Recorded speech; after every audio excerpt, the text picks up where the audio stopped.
Merry Christmas. This is my favorite. It was my sister's favorite, and she shared it with us. It's a nice Christmas story. The town that gave us joy.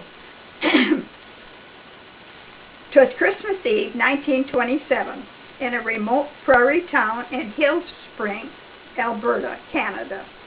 Mary Thomas Jepson was getting her 6 small children ready for bed. She thought her heart would break as she watched 5 of her children dance around the small house, excited to hang their socks for Santa to fill. Her oldest daughter, Ellen, sat subdued and sullen in a corner of the old 2-room house. Ellen's heart was heavy for a 10-year-old, but she understood the reality of what tomorrow would bring. She felt that her mother was cruel to let the children get their hopes up when she knew very well there would be nothing to fill the socks. They would be lucky to have a little mush for breakfast, as there was only a small amount of wheat and corn left. The winter had just started, and already it was cold and harsh.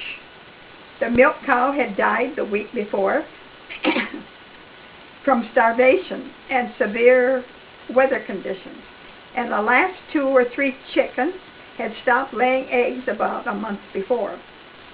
Mary helped each of the children hang a little darn and mended sock. She tried to persuade Ellen to hang one too, but she just sat there, shaking her head and mumbling, "Mom, don't do this, don't pretend." After the socks had been hung, Mary read the Christmas story from the Bible, and then recited a few Christmas poems from memory, and memories of her own happy childhood living in the United States flooded her mind. She was next to the youngest of a very large family. Her mother and father, although they'd been pioneers in a remote area of Idaho, had made life, and especially Christmas, very exciting and memorable. This is in the early 1900s.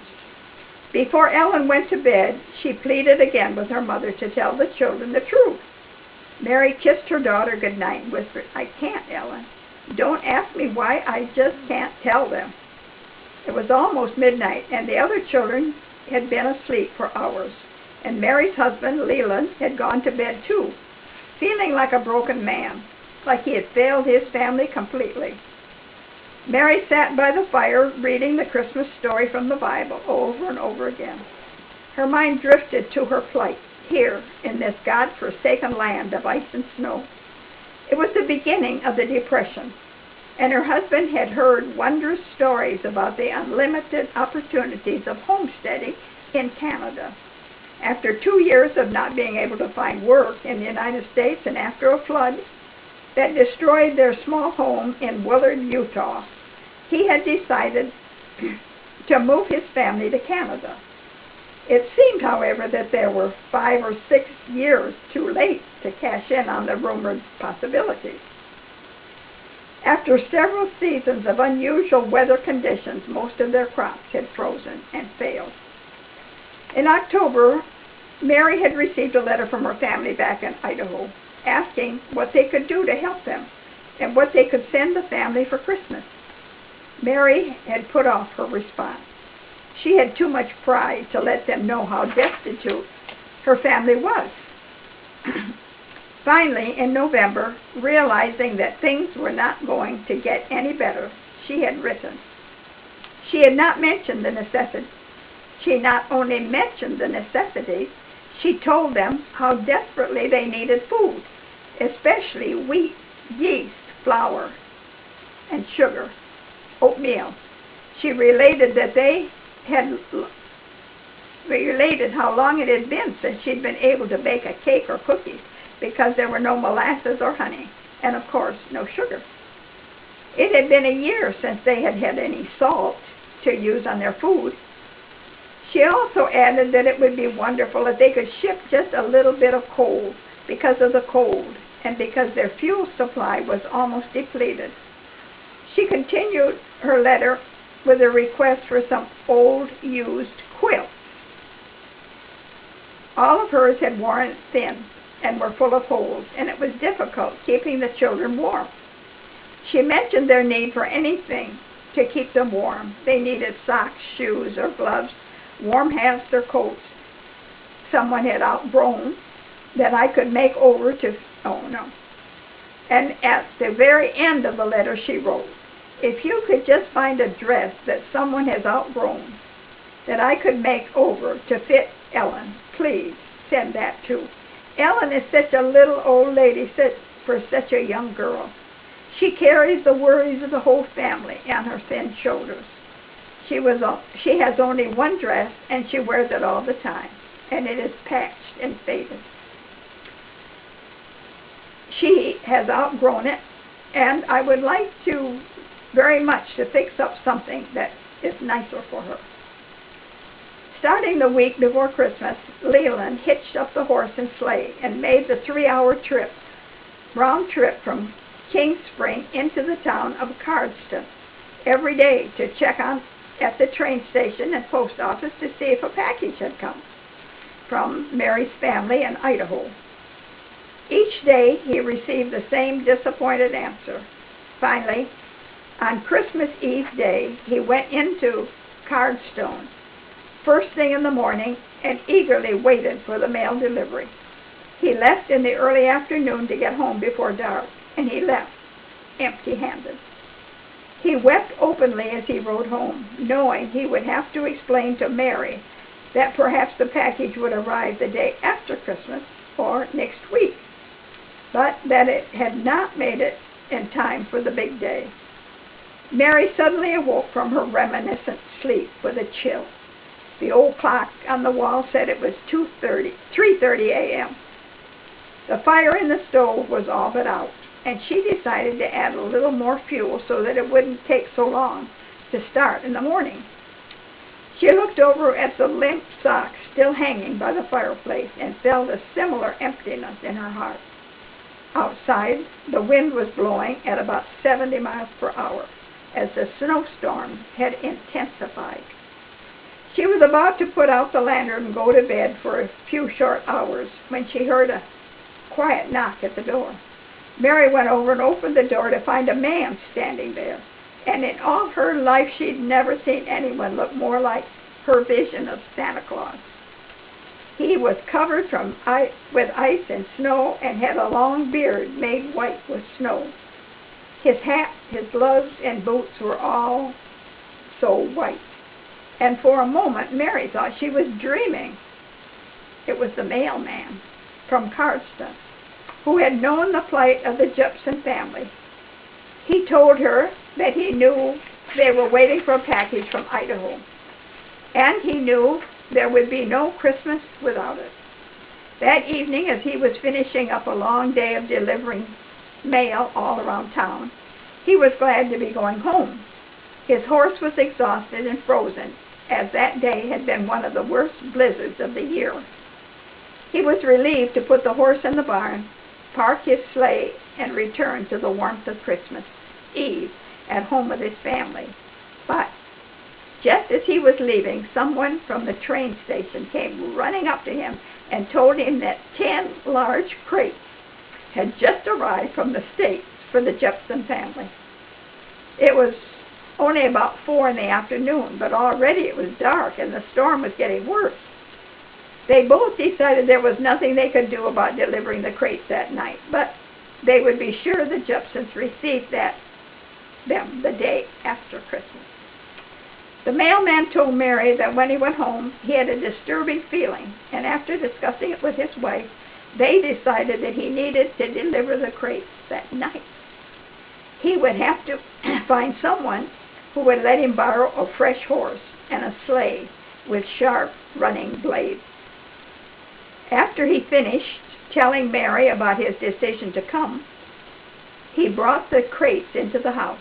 She insisted that he thaw out and warm up by the stove while she went to check on his horse. When she looked at the poor animal with icicles hanging from its nose and mouth, she knew it would never make the trip back to Cardston that night, and she tried to talk the man into staying until morning. He refused the offer, telling her that it had taken him almost 8 hours to make the journey to her house in the storm.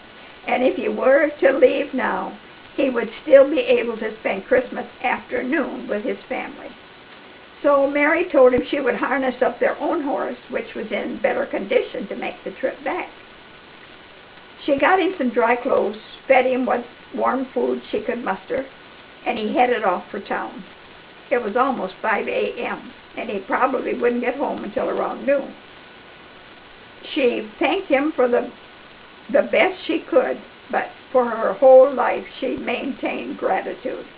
After all, she would say, how do you thank a miracle, and a Christmas miracle at that? As soon as he left, Mary began to unpack the crate. She had only an hour or so before the children would awaken. At the top of one of the crates, she found a letter from her sisters.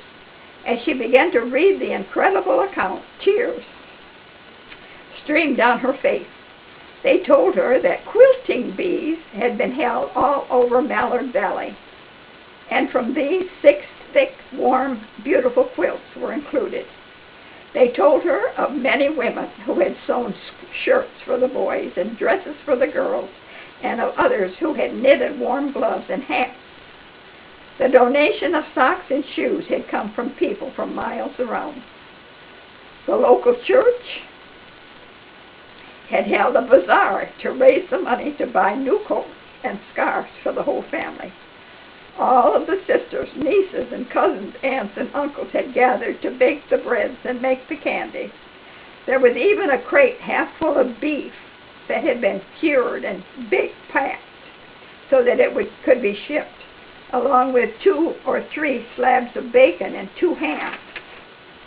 At the close of the letter, it said, "We hope you have a Merry Christmas, and thank you for making Christmas the best we've ever had." When Mary's family awoke that Christmas morning, they awoke to bacon sizzling on the stove and the smell of hot cinnamon muffins coming from the little oven. There were bottles of syrup and jars of jam, canned fruit that the younger children had never seen before. Every sock that was hanging was stuffed with homemade taffy, fudge, divinity, and dried fruit of every kind. The children didn't even know the names of some of the cookies and goodies that lay before them. Later, Mary and Leland tucked in each toe of the stockings that had been sent for them a few dollars, with a note that the money was to be used to buy coal and fuel for the rest of the winter, and for oats and wheat to feed the animals. For each boy there was a bag of marbles, and each girl had a little rag doll made just for her. But the most wonderful moment of the whole day was when Ellen awoke.